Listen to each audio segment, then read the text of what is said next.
आंजनेयाय विद्महे वायुपुत्राय धीमहि तन्नो हनुमत प्रचोदयात् दाशरथाय विद्महे सीतावल्लभाय धीमहि तन्नो रामचंद्र प्रचोदयात् दाशरथाय विद्महे दामोदराय धीमहि तन्नो लक्ष्मण प्रचोदयात्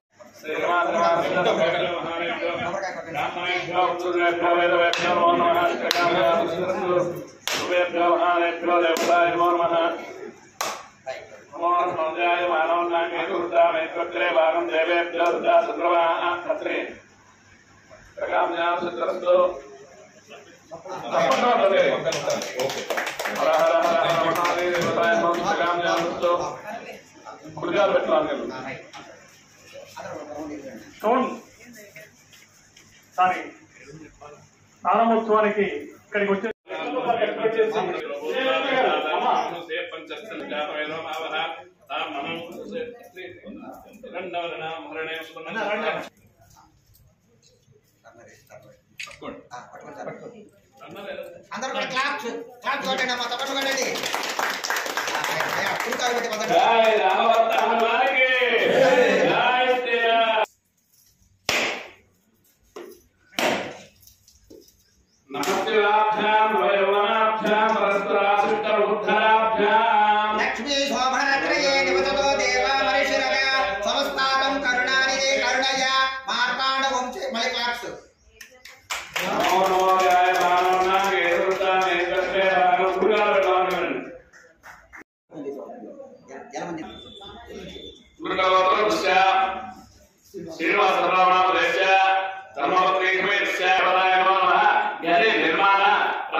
జబ్బుతో వచ్చాడు, జబ్బుతో వచ్చి చనిపోయాడు.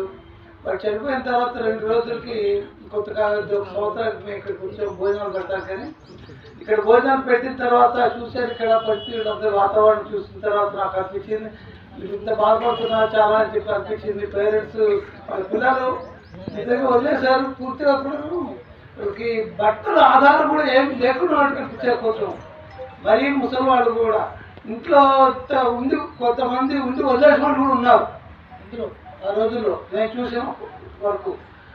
అయితే తర్వాత నాకు బాధ అనిపించింది. 2-3 గంటలు భోజనాలు పెట్టాను. ఆ తర్వాత మా అమ్మగారు చనిపోయిన రోజులు వచ్చి భోజనాలు పెడతానికి వచ్చినప్పుడు అప్పుడు జనాలు ఎక్కువ మంది ఉన్నారు. అంతకుముందు 22 మంది ఉన్నారు, తర్వాత 30 మంది అయ్యారు.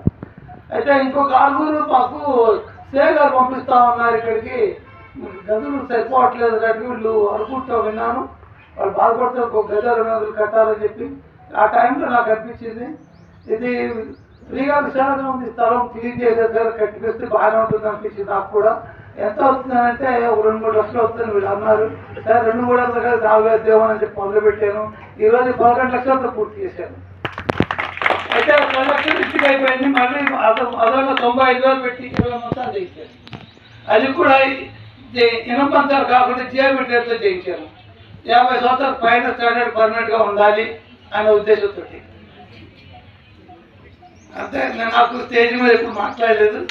నాకు ఈరోజు ఈ ప్రోగ్రాంకి ముఖ్య అతిథి వచ్చినటువంటి నర్సిరెడ్డి గారికి, అలానే మరియు వెనుక ఉన్నటువంటి పెద్దలకి, మీ అందరికీ కూడా నా ధన్యవాదాలు. సో పెద్దలు చెప్పినట్లు ఈ రోజులలో ఎంత పెద్ద ఎంప్లాయీస్ ఉన్నా, ఎంతమంది డబ్బులున్నా చాలామంది అమ్మనైనా పట్టించుకోవట్లేదు. ఎక్కడో వాళ్ళ పెద్ద వేరే కంట్రీస్లో ఉద్యోగాలు చేసుకుంటూ ఎక్కడెక్కడో ఉంటూ వాళ్ళ చిన్నప్పటి నుంచి వాళ్ళ అమ్మనాన్న కష్టపడ్డ బాధలు, కష్టపడ్డ పెంచినటువంటి అన్నీ మర్చిపోయి వాళ్ళని ఎక్కడెక్కడనో ఊరికే వదిలేయడం జరుగుతూ ఉంది, పట్టించుకోకుండా వదిలేయడం ఉంది. సో మా దగ్గర కూడా కంప్లైంట్స్ చాలా వస్తూ ఉంటాయి గ్రామాలలో కూడా, మా కొడుకు పట్టించుకోవట్లేదు, అన్నం పెట్టట్లేదు అని చెప్పేసి. దరిద్రమైన అలవాటు. ఎందుకంటే వాళ్ళు లేకుంటే వాళ్ళు కానీ మనల్ని ఇంత పెంచి పెద్ద చేయకుంటే మనం లేము. సో ఎవరైనా సరే దయచేసి అలా చేయడం కరెక్ట్ కాదు.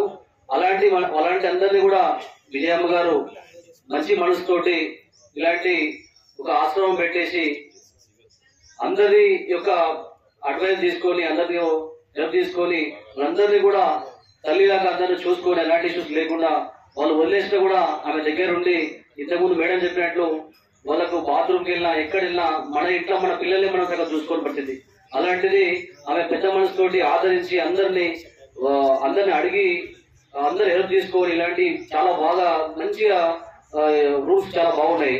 సో ఇచ్చినటువంటి బ్రదర్ కూడా ధన్యవాదాలు చెప్పుకుంటూ నాకు ఈ అవకాశం ఇచ్చినందుకు ధన్యవాదాలు చెప్పుకుంటూ ముగిస్తున్నాను. Thank you. శతమానం భవతి సదాయ పురుష జితేంద్రియే ఆయుక్షేవేంద్రియే ప్రతిష్ఠతే కాని ప్రణక్షంత ప్రదక్షిణ పదే పదే పాపోహం పాపకర్మం పాపాత్మ పాపసంభవం త్రాహిమాం కృపయా దేవ శరణాగత వత్సల అన్యథా శరణం నాస్తి త్వమేవ శరణం మమ తస్మాత్ కారుణ్య భావేన రక్ష రక్ష. ఆ తెరల వెనుక ఈ ఆలోచనని మర్చిపోతున్నారు. దయచేసి అది మర్చిపోదు.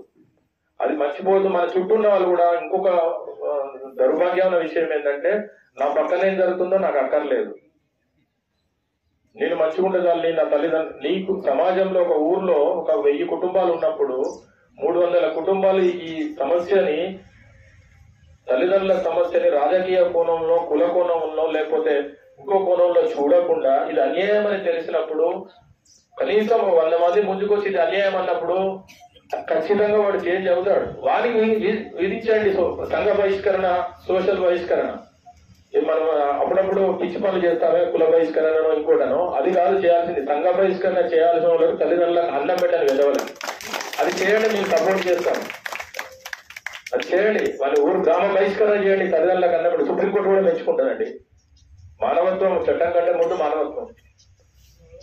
సో అది దయచేసి ఆ రాజకీయాలను ఆ వాటిని పక్కన పెట్టి, అలాంటి వాటిని ఒక గ్రామము ఆ విధంగా చేస్తే అలజడి పుడుతుంది. వాడు వ్యవసాయం చేయలేడు. వాడు పంచుకున్న భూమి, ఆ తల్లిదండ్రుల నుంచి పంచుకున్న భూమి అదే గ్రామంలో ఉంటుంది, ఆ ఇల్లు అదే గ్రామంలో ఉంటుంది. సంఘం అంతా నిలబడ్డప్పుడు పోలీసు కూడా ఏం చేయలేదు. చట్టం కూడా ఒకవేళ చట్టం తప్పైనా కూడా చేసే దాని వెనుక ఉన్న మానవత్వాన్ని ప్రతి ఒక్కరు గుర్తిస్తారు. ప్రజాప్రతినిధులైనా గుర్తిస్తారు, అధికారులైనా గుర్తిస్తారు, కోర్టు అయినా గుర్తిస్తారు. సో దయచేసి ఆ విధంగా అందరూ సంఘంలో అడుగు పెట్టినప్పుడు, ముందడుగు వేసినప్పుడు అందరి సహకారం దొరకదు అని అనుకోవడం మూర్ఖత్వం. కానీ మనం కూడా సంఘంలో పెద్ద మనుషులుగా ఏం చేస్తున్నాం, అమ్మ నీకు 4 కొడుకులు కదా, నువ్వు 4 భాగాలు పంచాలి కదా అంటాం. మన దగ్గర రాదు. అది అక్కడ మనం మార్పు చెందాలని నేను కోరుకుంటున్నాను. ఎందుకంటే చాలా సమయం తీసుకున్నాను. Thank you. నన్ను ఇక్కడికి పిలిచి ఈ కార్యక్రమంలో భాగం చేసినందుకు నాగిరెడ్డి విజయమ్మ గారికి, శ్రీనివాసరావు గారికి, వేదిక పెద్దలకు, మీకు అందరికీ మరొక కృతజ్ఞతలు తెలుస్తూ ముగిస్తున్నాను. జయిస్తున్నాను. నువ్వు నేర్పిన విద్య నీరజాక్షి అనేది ఒకటి మర్చిపోదు. అర్థమైందా? మన పిల్లలు ఇక్కడ యంగ్ ఉన్నారు, యూత్ ఉన్నారు, పెద్దవాళ్ళు కూడా ఉన్నారు, మిడిల్ ఏజ్ వాళ్ళు కూడా ఉన్నారు. మనం ఏం చేస్తున్నామో మన పిల్లలు అవి నేర్చుకుంటారు అనేది నిర్విధామైన అంశం. అది దానికి చర్చ అక్కర్లేదు. పిల్లలకి ఫస్ట్ గురువులు. పిల్లలు జీవితంలో మంచైనా చెడైనా అంటే 50% మన ఇంట్లో నుంచే నేర్చుకుంటారు. అంటే తల్లిదండ్రుల ప్రవర్తనే వాళ్ళ మీద ప్రభావం అనేది చాలా స్పష్టంగా బలంగా ఉంటుంది.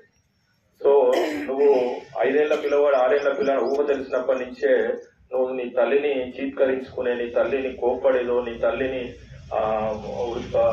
ఏదో నీట్ గా లేదనో నువ్వు ఇంటి బయట పెట్టినప్పటి నుంచే మా తండ్రిని కూడా నేను ఈ విధంగా పెట్టాలి, ఇలాంటి పరిస్థితి వస్తే నేర్చుకుంటాడన్న విషయం మర్చిపోతున్నారు. సో దయచేసి ఆ విషయాన్ని గమనించుకోవాలి. అది ఇలా చెప్తూనే ఉన్నాము. 20 ఏళ్ళు, నాకు కూడా 27 సంవత్సరాలు వచ్చింది. నాకు తెలిసి 2004, 2003కి మొదలు పెట్టాను. 21 సంవత్సరాలు అయింది. అంటే అప్పుడు చెప్పిన వాళ్ళు ఇప్పుడు అనుభవిస్తూ ఉంటారు. సో చెప్పడము చేయడము రెండు కూడా అందుకే మీరు అనుకుంటారేమో ఈయన ఎంత బాగా పెట్టి చేశారో వాళ్ళ తల్లిదండ్రులు కానీ, కాకపోతే నేను చేశానని ముందే చెప్తున్నాను. ఓకే, నేను చెప్పుకోవాల్సిన అవసరం లేదు. దేవుడు నా పిల్లలకు అదే ఇస్తాడు. నేను నా తల్లిదండ్రులకు ఏం చేశాడో మా పట్ల మా పిల్లలు అదే భావం కలిగి ఉంటారనే ఒక ఆశ, స్వార్థం కూడా ఉంటుంది ఇక్కడ. సో కనీసం ఆ స్వార్థంతోనైనా ఇక నుంచి అయినా మన తల్లిదండ్రులు ఏ పరిస్థితిలో ఉన్నారు అనేది గమనించి వారికి మీరు మొత్తం మీ సంపాదన అయితే ఎలాగూ పెట్టలేరు, కానీ గౌరవప్రదంగా బతికే విధంగా వాళ్ళు కోరుకునేది కూడా అదే. ఎక్కడో వాళ్ళ యొక్క 60 సంవత్సరాలు 70 సంవత్సరాల తర్వాత వాళ్ళకి మళ్ళీ చిన్నతనం వస్తుంది. వచ్చినప్పుడు ఖచ్చితంగా ఏదో మన 4 పిల్లలు ఉంటే తక్కువ ఉన్న పిల్లగానికి ప్రేమ మంచియాలని కోరుతారు. ప్రేమ అంటే అది ఏదో అంటే 4 కొడుకున్నప్పుడు ఒక చిన్నోనికి ఏమీ లేదు, 3 మంచిగా చదువుకున్నారనుకో, ఆటోమేటిక్ గా తల్లి గుణం ఏంటంటే ఆ చిన్నోనికి ఏదో ఇయ్యాలని. కానీ ఈ 3 ఏంటి 4 సమానం పంచాలి. ఇక్కడనే ప్రతి సమస్య స్టార్ట్ అవుతుంది. నేను విశ్లేషించి చెప్తున్నాను. ఇది మా దగ్గరకు వచ్చే సమస్యలు గతంలో కొట్లాటలు ఉండేది. ఇప్పుడు తెల్లారు లేస్తే మా దగ్గరకు వచ్చే సమస్యలు అన్నదమ్ముల భూపంపకాలు, అక్క చెల్లెళ్ళ సమాన భాగాలు, దాంట్లో తల్లిదండ్రుల ఇన్వాల్వ్మెంట్, ఇవే సమస్యలు మొత్తం పరిష్కారం. సో ఇక్కడ ఏం జరుగుతుంది అంటే కరెక్ట్ గా విశ్లేషిస్తే ఇది. కానీ మీరు ఆ తల్లి హృదయాన్ని అర్థం చేసుకోకుండా 4 పుట్టినప్పుడు 4కి సమానం అనే ఒక దాన్ని ముందకు తెచ్చి ఆ తల్లిదండ్రులను రోడ్డు మీద వేయడం, ఇది జరుగుతుంది.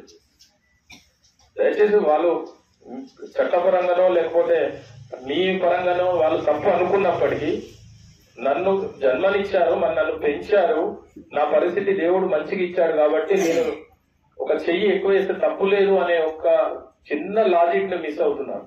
ఆ సమానము నేను ఎవరిని ఇబ్బంది పెట్టరా, నీ భవిష్యత్తు కోసమే నాయన. కోడలు ఉద్యోగానికి పోతుంది, నేను ఉద్యోగానికి పోతాడు, పిల్లలు పాఠశాలకు పోతుంది, ఎట్లా పాడవుతుందా నాయన? నీకు టైంకు మందులు ఇచ్చేవాళ్ళు ఉంటారు నాయన. నీ భవిష్యత్తు కోసమే నాయన, నేను ఒకసారి ఆలోచించిన ఆయన. అందుకని నీ కోసమే నాయన, నీకు సకాలంలో ఏమవుతుందో తెలియదు, అందుకని నీ కోసమే నాయన అని ఆయన దూరొచ్చినటువంటి పరిస్థితి ఉంది. అందుకని శ్రీరామ చెప్పగానే అదే గుర్తుకొచ్చింది. ఎందుకంటే మనం ఏది నేర్పిస్తామో సమాజం మనం ఎదిగిస్తుంది. వేప చెట్టు పెడితే వేప ఇత్తు పెడితే వేపకాయలే వస్తాయి. అందుకనే ఈ సమాజంలో ప్రేమించడం నేర్చుకోవాలి. అందుకనే పెద్దలు డాక్టర్ గారు కూడా చెప్పారు, సమాజంలో ఇవాళ నేరాలు పెరుగుతున్నాయి, గుబరాలు పెరుగుతున్నాయి, ప్రేమలు తగ్గుతున్నాం, మద్యం పెరుగుతుంది, వ్యాపారాలు పెరుగుతున్నాయి, హాస్పిటల్ పెరుగుతున్నాయి, అనాథాశ్రమాలు పెరుగుతున్నాయి. ఇవాళ ఇటువంటి పరిస్థితుల డబ్బులు కూడా పెరుగుతున్నాయి, జబ్బులు కూడా పెరుగుతున్నాయి. ప్రేమ కంటే ముందు ప్రతి ఒక్కరు కూడా ఒక మనిషిగా నైతిక విలువలు లేని సమాజం వైపు మనం పరిగెడుతున్నటువంటి పరిస్థితి చాలా స్పష్టంగా చూస్తున్నాం.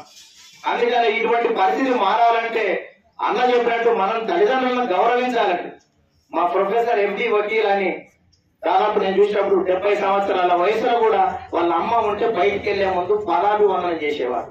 ఆయన చూసిన తర్వాత మిగతా వాళ్ళు కూడా ఆచరించేటువంటి పరిస్థితి మనకు ఉన్నది. అందుకనే మన ఇళ్లలో మనం ఏదైతే ఆచరిస్తున్నామో అదే మన పిల్లలు ఆచరిస్తారు. కానీ ఈ సమాజ హితానికి ఇటువంటి అనాథాశ్రమాలు కూడా అవసరం మేరకు అనాథలకు మాత్రం ఖచ్చితంగా అవసరం. కానీ తల్లిదండ్రులు ఉన్న పిల్లలు ఎవరైతే ఉన్నారో మీరు ఒకసారి ఆలోచించండి. భవిష్యత్తు ఎంతో దూరం లేదు, చాలా తొందరగా అంతే వేగంగా మీకు కూడా ఇదే పరిస్థితి ఉత్పన్నమైతే ఏ పరిస్థితి ఏ రకంగా ఉంటుందో మీరు ఒకసారి ఆలోచించుకోమని చాలా విజ్ఞప్తి చేస్తున్న ఈ సమాజానికి. అందుకనే మనం సమాజంలో రెగ్యులర్ గా ఎన్నిసార్లు తల్లిదండ్రులు అన్నది తెలిసి ఉంటది. ప్రతిరోజు ఆ కేసులతో చూసినప్పుడు కేసు పెట్టి లోపలికి వేద్దామన్నా గానీ మళ్ళీ అదే తల్లిదండ్రులు బాధపడతారు. బెదిరించి వదిలిచ్చి నాయన పుట్టక నాయన, వాళ్ళని ఇబ్బంది పెట్టక నాయన అని పిల్లల కంటే ఎక్కువ కూడా మన మానసిక క్షోభను అనిపించేటువంటి తల్లిదండ్రులు అనేక మంది ఉన్నారు అనేటువంటి విషయాన్ని ఇది అందరికీ గుర్తు చేస్తున్నారు. మిగతా విషయాలు కానీ ఇటువంటి విషయాలన్నీ కూడా ప్రతి వ్యక్తి కూడా సమాజంలో చూస్తున్నటువంటి పరిస్థితి చాలా స్పష్టంగా ఉంది. పెద్దలు ఈ ప్రాంతంలో ఉన్నటువంటి వారు ఎస్ఐ గారు మాట్లాడినా, డిఎస్పీ గారు మాట్లాడినా, మిగతా వారు సామాజిక స్పృహ ఎవరికైతే ఉందో, ఇప్పుడు విజయమ్మ గారు చెప్పారు, శ్రీధర్ రెడ్డి గారు ఏది చెప్పినా చేస్తారంటే ఎవరికైతే మనం అందరం కూడా మానవత్వంతో ఉన్న వారు ఎవరైనా ఆ మానవత్వం ఉంది దగ్గరే స్పందించేటువంటి ఆలోచనతో ఉన్న వాళ్ళందరూ కూడా ఈ సభా ప్రాంగణంలో ఉన్నారు కాబట్టి ఈ సమావేశానికి వచ్చారు. అందుకనే తప్పుడు పోతే పేకాటోళ్ళు ఉంటారు. అందుకని ఇటువంటి దానికి సమాజ హితం కోసం, సమాజ విలువల కోసం, నైతిక విలువల కోసం పనిచేసేటువంటి మానవత్వం ఉన్న వారు అనేక మంది కూడా ఇటువంటి సమావేశాలకు వస్తారు కనుక అందుకని వారందరూ కూడా ప్రతిరోజు ఈ సమాజం మార్పు కోసం వృద్ధులకు ఏం చేయగలుగుతానని ఒక అధికారిగా ఉన్న ఆలోచించేటువంటి మనస్తత్వంతో సోదరులు ఉన్నారు, ఇక్కడ పెద్దలు ఉన్నారు. అందుకనే ఈ వృద్ధాశ్రమానికి భవిష్యత్తులో ఒక టీటీడీ పాలక మండలి సభ్యుడిగా నేను ఏమి చేయగలుగుతాను అనేది మనస్ఫూర్తిగా ఆలోచించి చేయడానికి నేను సిద్ధమని, అదే రకంగా ఇక్కడ డాక్టర్లు ఉన్నారు, అనేక మంది ఉచిత సేవ ఇక్కడి వాళ్ళకన్నా కనీసం కల్పించేటువంటి ఆలోచనతోటి ఉండి మనమందరం కూడా కలిసి ఉంటే నిలబడతాం, విడిపోతే పడిపోతాం అనేటువంటి ఆలోచనతోటి మనం ముందుకు సాగవలసినటువంటి అవసరం ఉందని గుర్తు చేస్తున్నాను. అందుకని శ్రీధర్ ఒక మాట చెప్పాడు, ఒక కొడుకు నలుగురు ఉన్నప్పుడు కూడా ఒకరిని ఒక రకంగా చూస్తే మిగతా వాళ్ళు 5 ఏళ్ళు ఉంటాయి, మధ్యనే అంటదంట నేను చాలా పెద్దగా ఉన్నా నాకంటే ఎవరు లేరండి. 2వ వేలు చూపుడు వేలు అంటది నేను చూపిస్తే తప్ప ఎవరికి ఏం తెలియదు నేనే గొప్ప కదా అని. తమ్మువేలు ఏదైతుందో నువ్వేం దస్తావేజ్ రాసినా నేను పెట్టినే కదా అది చెల్లేది అని. మీరు ఎంత ఉంటే ఉంగరం వేలు అంటదంట, ఏం బంగారం తెచ్చినా పట్టు తెచ్చినా నాకు పెట్టవలసిందే అని. ఆఖరికి పెద్దమని చెప్పినట్టు నాలాంటి చూపుడు వేలు ఉంటే మీరు ఎందరేముంటే దేవుడి గాడి పోయినప్పుడు ముందు నేనున్నా వెనక మీరున్నారు, నేనే గొప్ప అనేటువంటి పరిస్థితి ఉంది.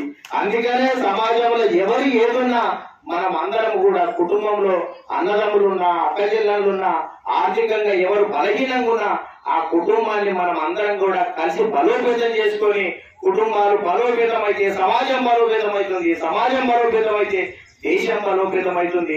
అందుకనే ఈ దేశంలో నైతిక విలువల కోసం మనం ఒక అడుగు ముందుకు వేయవలసినటువంటి అవసరం ఎంతైనా ఉంది.